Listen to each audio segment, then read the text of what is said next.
오늘 우리 공동체에 주시는 하나님의 말씀 로마서 8장 1절부터 39절, 로마서 8장 전체와 누가복음 1장 39절부터 45절입니다.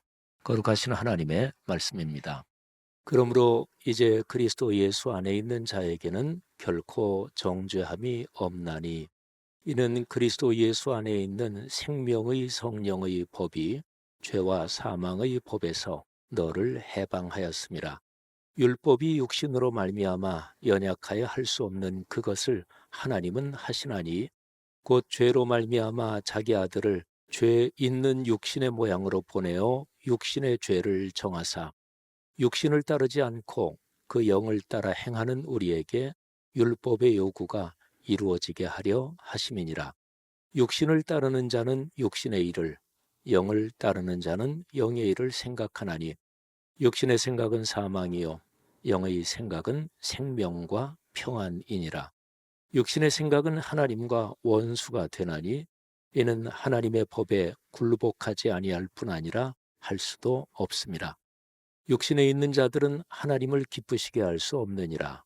만일 너희 속에 하나님의 영이 거하시면 너희가 육신에 있지 아니하고 영에 있나니, 누구든지 그리스도의 영이 없으면 그리스도의 사람이 아니라. 또 그리스도께서 너희 안에 계시면 몸은 죄로 말미암아 죽은 것이나 영은 의로 말미암아 살아있는 것이니라. 예수를 죽은 자 가운데서 살리신 이의 영이 너희 안에 거하시면 그리스도 예수를 죽은 자 가운데서 살리신 이가 너희 안에 거하시는 그의 영으로 말미암아 너희 죽을 몸도 살리시리라. 그러므로 형제들아, 우리가 빚진 자로 돼 육신에게 져서 육신대로 살 것이 아니니라. 너희가 육신대로 살면 반드시 죽을 것이로되, 영으로서 몸의 행실을 죽이면 살리니, 무릇 하나님의 영으로 인도함을 받는 사람은 곧 하나님의 아들이라. 너희는 다시 무서워하는 종의 영을 받지 아니하고 양자의 영을 받았으므로 우리가 아빠, 아버지라고 부르짖느니라. 성령이 친히 우리의 영과 더불어 우리가 하나님의 자녀인 것을 증언하시나니, 자녀이면 또한 상속자 곧 하나님의 상속자요 그리스도와 함께한 상속자니, 우리가 그와 함께 영광을 받기 위하여 고난도 함께 받아야 할 것이니라. 생각하건대 현재의 고난은 장차 우리에게 나타날 영광과 비교할 수 없도다. 피조물이 고대하는 바는 하나님의 아들들이 나타나는 것이니, 피조물이 허무한 데 굴복하는 것은 자기 뜻이 아니요 오직 굴복하게 하시는 이로 말미암음이라. 그 바라는 것은 피조물도 썩어짐의 종 노릇한 데서 해방되어 하나님의 자녀들의 영광의 자유에 이르는 것이니라. 피조물이 다 이제까지 함께 탄식하며 함께 고통을 겪고 있는 것을 우리가 아느니라. 그뿐 아니라 또한 우리 곧 성령의 처음 익은 열매를 받은 우리까지도 속으로 탄식하여 양자 될 것, 곧 우리 몸의 속량을 기다리느니라. 우리가 소망으로 구원을 얻었음에 보이는 소망이 아니니 보는 것을 누가 바라리요. 만일 우리가 보지 못하는 것을 바라면 참음으로 기다릴지니라. 이와 같이 성령도 우리의 연약함을 도우시나니, 우리는 마땅히 기도할 바를 알지 못하나 오직 성령이 말할 수 없는 탄식으로 우리를 위하여 친히 간구하시느니라. 마음을 살피시는 이가 성령의 생각을 아시나니, 이는 성령이 하나님의 뜻대로 성도를 위하여 간구하심이니라. 우리가 알거니와 하나님을 사랑하는 자, 곧 그의 뜻대로 부르심을 입은 자들에게는 모든 것이 합력하여 선을 이루느니라. 하나님이 미리 아신 자들을 또한 그 아들의 형상을 본받게 하기 위하여 미리 정하셨으니, 이는 그로 많은 형제 중에서 맏아들이 되게 하려 하심이니라. 또 미리 정하신 그들을 또한 부르시고, 부르신 그들을 또한 의롭다 하시고, 의롭다 하신 그들을 또한 영화롭게 하셨느니라. 그런즉 이 일에 대하여 우리가 무슨 말 하리요? 만일 하나님이 우리를 위하시면 누가 우리를 대적하리요? 자기 아들을 아끼지 아니하시고 우리 모든 사람을 위하여 내주시니가 어찌 그 아들과 함께 모든 것을 우리에게 주시지 아니하겠느냐. 누가 능히 하나님께서 택하신 자들을 고발하리요. 의롭다 하신 이는 하나님이시니. 누가 정죄하리요. 죽으실 뿐 아니라 다시 살아나신 이는 그리스도 예수시니. 그는 하나님 우편에 계신 자요 우리를 위하여 간구하시는 자시니라. 누가 우리를 그리스도의 사랑에서 끊으리요. 환난이나 곤고나 박해나 기근이나 적신이나 위험이나 칼이랴. 기록된 바 우리가 종일 주를 위하여 죽임을 당하게 되며 도살당할 양같이 여김을 받았나이다 함과 같으니라. 그러나 이 모든 일에 우리를 사랑하시는 이로 말미암아 우리가 넉넉히 이기느니라. 내가 확신하노니 사망이나 생명이나 천사들이나 권세자들이나 현재일이나 장래일이나 능력이나 높음이나 깊음이나 다른 어떤 피조물이라도 우리를 우리 주 그리스도 예수 안에 있는 하나님의 사랑에서 끊을 수 없으리라. 아멘. 누가복음 말씀입니다. 이때 마리아가 일어나 빨리 산골로 가서 유대 한 동네에 이르러 사가랴의 집에 들어가 엘리사벳에게 문안하니 엘리사벳이 마리아가 문안함을 들으매 아이가 복중에서 뛰노는지라. 엘리사벳이 성령의 충만함을 받아 큰 소리로 불러 이르되 여자 중에 네가 복이 있으며 내 태중의 아이도 복이 있도다. 내 주의 어머니가 내게 나아오니 이 어찌된 일인가. 보라, 내 문안하는 소리가 내 귀에 들릴 때에 아이가 내 복중에서 기쁨으로 뛰놀았도다. 주께서 하신 말씀이 반드시 이루어지리라고 믿은 그 여자에게 복이 있도다. 아멘. 크리스마스의 계절입니다.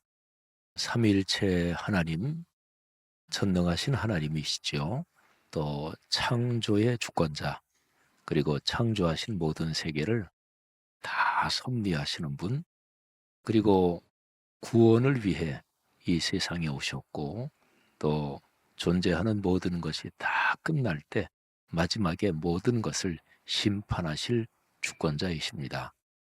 이 하나님께서 크리스마스의 계절에 우리 인류에게 구원의 축복을 가져다 주셨죠. 하나님께서 이 계절에 우리 교회 성도 여러분들 또 오늘 예배 참여하는 모든 분들에게 삶에 필요한 구체적인 것들 또 신앙의 본질적인 축복 넉넉하게 주시기를 주님의 이름으로 축복합니다. 사람이 창세 이래로 지금까지 또 앞으로 살아갈 사람들도 마찬가지고요. 또 세계 어느 지역 어느 문화권이나 사람이 공통적으로 다 바라는 아주 간절히 바라는 한 가지 얘기해라. 그러면 복 받기를 원한다. 이렇게 얘기할 수 있습니다. 누구나 복 있는 사람으로 살기를 원합니다. 그런데 누구나 복 있는 사람으로 실제로 사는 건 아닙니다. 이유가 무엇일까요? 한번 단순화시켜서 생각해 보면 두 가지 때문에 누구나 복 있는 사람으로 살지는 못하는 거예요. 첫째는 복 받는 방법을 몰라요. 그런데 사실은 두 번째가 더 중요합니다. 복이 무엇인지 그거를 사실은 몰라요. 그래서 인생 여정 내내 내가 생각하는 복이란 거를 애쓰며 추구하며 살아갔는데 인생 막바지에 드디어 그거를 얻었습니다. 손에 움켜쥐었어요. 근데 막상 얻고 보니까 이게 복이 아니네. 인생이 얼마나 허탈하겠어요. 그러니까 복이 무엇인지를 아는 게 아주 중요하죠. 오늘 누가복음 1장에서 저는 26절부터 쭉 45절까지 이 기록된 말씀을 통해서 복이 무엇인지 또 그 복이 나에게 어떻게 삶에서 살아 움직이는지 나누려고 합니다. 사가랴 엘리사벳 이 부부는 신체적인 상태가 아이를 가질 수가 없었습니다. 그런데 하나님의 능력으로 이 내외에게 아이가 생기죠. 그래서 부인 엘리사벳이 아이를 임신하고 6달 정도가 됐습니다. 근데 그 정도 됐을 시기에 하나님의 천사 가브리엘이 이번에는 마리아라는 여인에게 나타납니다. 그래서 마리아에게 하나님의 은혜가 내게 있다. 내가 아이를 가질 것이다. 근데 마리아의 그 당시 상황은 아이를 가진다, 그럴 수가 없는 상황이었습니다. 요셉이란 남자와 정혼은 했지만 아직까지 결혼은 안 했고 같이 살지 않은 상황이었으니까 마리아가 제가 어떻게 아이를 갖습니까? 근데 천사가 이렇게 얘기하죠. 성령이 내게 임하시고 지극히 높으신 이의 능력이 너를 덮으셔서 내가 하나님께서 주시는 아이를 갖게 될 것이다. 그러면서 이 마리아하고 친족 관계인 이 엘리사벳 할머니가 아이를 가진 소식을 이 천사가 마리아에게 전해줍니다. 마리아, 내 친족 엘리사벳, 그 나이 드신 분이 아이를 가졌다. 이미 6달이 됐다. 이 천사와 마리아의 대화에서 천사가 맨 마지막으로 한 그 얘기가 이런 내용입니다. 하나님의 모든 말씀은 능하지 못하심이 없느니라. 이 천사의 맨 마지막 얘기에 마리아가 이렇게 응답합니다. 주의 여종이오니 말씀대로 내게 이루어지이다. 천사와 마리아의 맨 마지막 대화, 여기에서 공통되는 단어가 있지요. 말씀, 하나님의 말씀입니다. 천사는 말합니다. 하나님의 말씀은, 하나님이 말씀하신 것은 이루어지지 않는 것이 절대로 없다. 근데 마리아는 천사의 그 말을 마음을 열고 믿음으로 받아요. 그러면서 네, 저는 주님의 종입니다.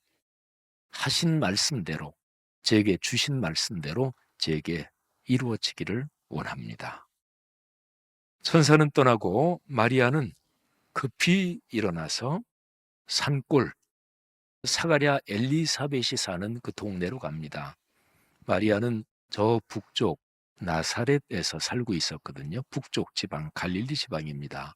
그리고 엘리사벳 이 할머니는 남쪽 유대 지방 베들레헴 쪽에 살고 있었어요. 그래서 그 산골 마을로 급히 방문을 합니다. 마리아하고 엘리사벳은 친족간인데 마리아의 나이가 성경에 정확하게 기록은 안 돼 있어요.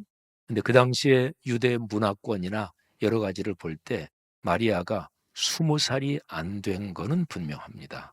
그러니까 10대 후반에 앳된 처녀라고 해야 될까요? 그 마리아가 아마도 아이를 갖지 못할 신체 상태라 그랬으니까 엘리사벳, 이분은 적어도 60은 넘은, 아니면 그 이상이 됐을지도 모를 그 자기 친족 할머니를 찾아갑니다.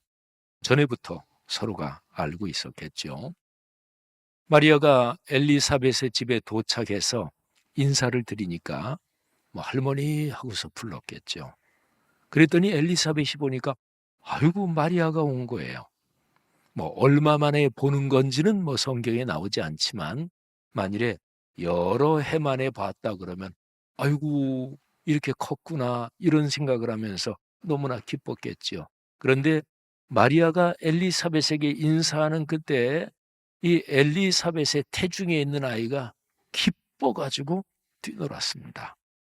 그러면서 그때 바로 그 상황에서 엘리사벳에게 성령이 충만하게 임합니다. 그러니까 엘리사벳이 성령에 사로잡혀서 큰 소리로 마리아를 축복하면서 이렇게 말합니다. 여자 중에 내가 복이 있다. 내 태중의 아이도 복이 있다. 내 주의 어머니가 내게 나오니 이 어찌된 일인가? 여러분, 마리아가 지금 인사 바로 하고 자초지종 얘기하지도 않았거든요. 그런데 마리아의 태중에 가진 아이가 주님이신 걸, 메시아이신 거를 엘리사벳이 어떻게 알았을까요? 그거는 지금 성령이 엘리사벳을 사로잡고 성령이 하시는 말씀이에요. 그러니까 엘리사벳의 입을 통해 나오지만 성령이 하시는 말씀, 하나님이 하시는 말씀하고 똑같은 거죠. 근데 엘리사벳이 큰 소리로 성령에 사로잡혀서 말을 하면서 맨 마지막에 이런 얘기를 합니다. 누가복음 1장 45절입니다. 주께서 하신 말씀이 반드시 이루어지리라고 믿은 그 여자에게 복이 있다. 여러분, 마리아는 복이 있는 사람이었습니다. 근데 핵심이 무엇일까요? 주님의 말씀이 이루어진다는 것을 믿었기 때문에 마리아가 복이 있다는 거죠. 그러니까 복이 무엇인지 알아야 되잖아요.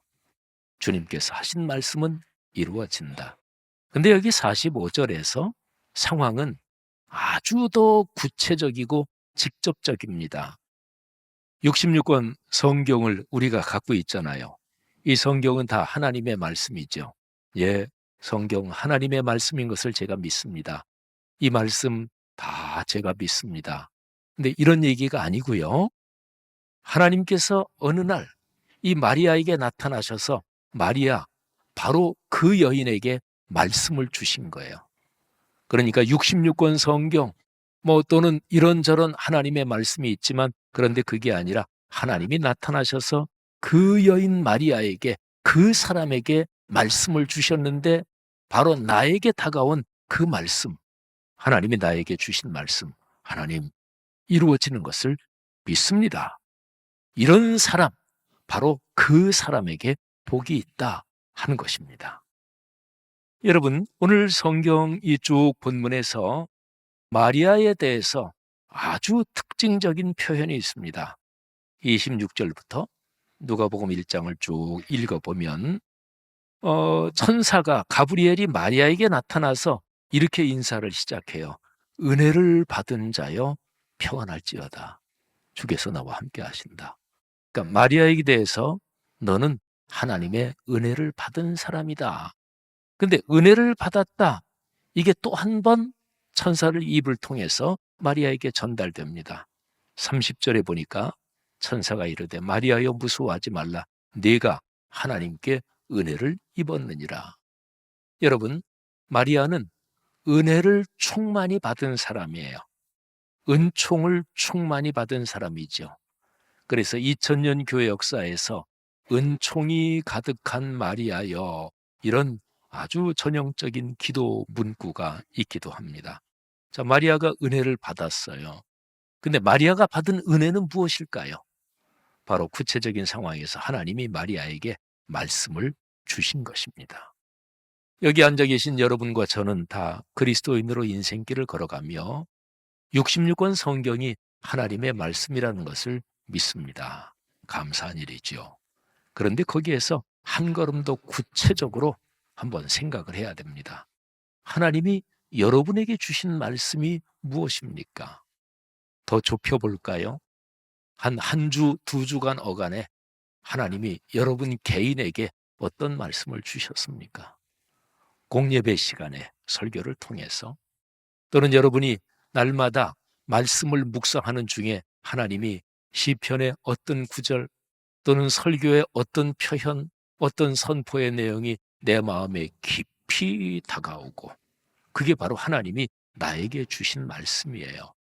그 말씀은 격려와 그리고 소망도 있겠고 책망과 꾸지람도 있을 것입니다. 근데 어떤 것이든 하나님께서 구체적으로 나에게 주신 말씀, 바로 적어도 그 말씀은 붙잡아야 돼요.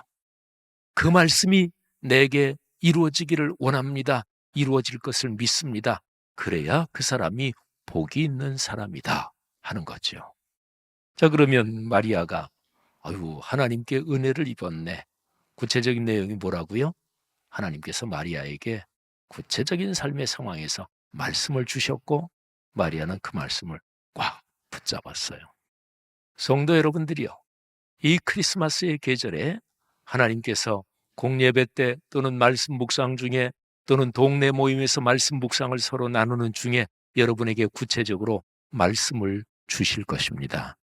사람들 중에 하나님이 나에겐 말씀을 안 주세요, 그런 일은 사실은 없어요. 하나님이 다 사랑하시는 자녀들인데 왜 말씀을 안 주시겠어요? 예를 들어서 한 7, 8명 있는데 한 5명한테는 말씀을 주시고 2명은 투명 인간 취급하고 쳐다보지도 않고, 아니 하나님이 그런 분 아니시지요. 그렇습니다. 하나님은 말씀을 주세요. 근데 우리가 듣지 못하는 거지. 우리의 정신이, 관심이 다른 데 온통 쏠려 있어서 하나님의 얘기가 안 들리는 것입니다. 성도 여러분들이요, 사모하는 마음으로 말씀을 듣고 내게 다가온 하나님이 자상하게 말씀해 주신 그 말씀 꼭 붙잡고 그 말씀이 이루어지는 축복 경험하시기를 주님의 이름으로 축복합니다. 제 개인 간증을 하나 잠깐 하면서 제 설교를 마치려고 합니다. 저희 아버지 어머니 다 소천하셨는데 벌써 세월이 꽤 흘렀습니다. 근데 저희 아버지 어머니는 늦게야 예수 믿으신 분이죠. 근데 제가 중학교 2학년 때, 그때는 저도 교회 나가기 전입니다. 근데 제가 중학교 때 탁구를 배웠습니다. 그때 당시에 이에리사, 정현숙, 이 복식조가 사라예보에서 세계 1등을 하고 그랬던, 그건 온 나라가 아주 떠들썩했죠. 그때는 세계 1등 하는 게 하나도 없었으니까. 그래서 전국적으로 탁구장이 무지무지하게 생겼어요. 그때 저도 동네에 있는 탁구장에서 코치한테 제가 정식으로 탁구를 배웠어요. 코치한테. 근데 그 코치가 제가 한두 번 얘기해서 그 반전의 효과가 어떨지는 모르겠습니다만 그 코치가 바로 이에리사 그 선수한테 배웠다고 자신이 주장하는 그런 사람이에요. 그 코치한테 제가 정식으로 탁구를 배웠습니다. 그래서 탁구의 정식 폼을 제가 잘 압니다. 탁구 치는 사람 보면 저 사람 제대로 배웠네. 저 사람은 굉장히 게임은 잘하는데 그냥 동네 막탁구를 치면서 그러면서 게임 실력이 늘은 사람에, 저는 딱 치는 거, 이 화 치는 거하고 백 치는 것만 보면 금방 압니다. 근데 저희 아버지가 평안도 분이신데 6.25 때 전투에 다 참여하셨고, 그리고 이북 사람들로만 구성된 중대, 거기에서 간성탈환 전투에도 최선봉에 섰고 아주 전투를 많이 치르셨습니다. 그 전우들, 사선을 넘은 전우들이 같이 친목회를 해가지고 화랑전우회 이런 모임이 있었어요. 그래서 정기적으로 이렇게 모이시는데 저희 집에도 오셔서 그 아버님 친구들이랑 술 자시면서 얘기하고, 근데 중학교 2학년 때인데 아버지께서 친구들이 이렇게 술 자시면서 이야기하시는데 저는 이제 방 바깥에서 아유 아버지하고 또 아저씨들이 무슨 얘기 하시나 이렇게 그냥 궁금해서 있었는데 군대 얘기 모셨다 하면은 군대 얘기합니다. 전투에 참여했던 얘기, 또 중공군에 포위됐다가 아주 구사일생으로 중대원들이 탈출한 얘기 등등. 근데 저희 아버지가 술이 이만큼 들어가셔서 친구분들한테 자랑을 하시는 거예요. 제가 사남매 중 장남인데 위로 둘이만 분 계시고, 근데 이런 자랑을 하시는 거예요. 아우 우리 큰아들이 탁구를 아주 잘 친다고. 우리 큰아들 탁구 선수로 키우면 올림픽 나가서 금메달 딸 거라고 이렇게 술이 들어가셔서 자랑하시는 거예요. 아버님이 저한테 직접 얘기하신 거 아니에요. 아버님이 그냥 친구들한테 술 자시면서. 근데 사람이 그럴 때가 있잖아요. 어떤 얘기를 누구한테 들었는데 그게 내 평생 살아가면서 나에게 힘이 되는 그런 경험들이 있으시죠. 저희 아버지는 평안도 분이신데 성격은 아주 강하시고, 근데 가정을 잘 책임지신 분이고 말수가 아주 적으신 분이에요. 우리 사남매 아이들을 이렇게 데리고 자상하게 노시고 그런 적은 전혀 없으신. 근데 저희 아버지는 늘 어려웠지요. 근데 제가 그때 그거를 들으면서 중학교 2학년 그 어린 마음에 아버지가 나를 자랑스러워 하시는구나. 아버지가 나를 인정하시는구나. 근데 그때 이후로 제가 쭉 살아오면서 우리 아버지 그러면 제가 제일 기억나는 게 한 두세 가지 있는데 그중에서 하나가 이거예요. 아버지께서 술 기운에 친구들한테 하신 그 말씀, 그 말씀이 제 인생에는 아버지가 나를 인정하신다. 아버지가 나를 적극 지지하신다. 제 인생에 엄청난 힘이었습니다. 아버지가 저에게 직접 말씀하신 것도 아니잖아요. 친구들한테 그냥 자랑 삼아. 근데 그 말씀이 제게 힘이 된 거예요. 여러분도 그런 경험이 있으실 거예요.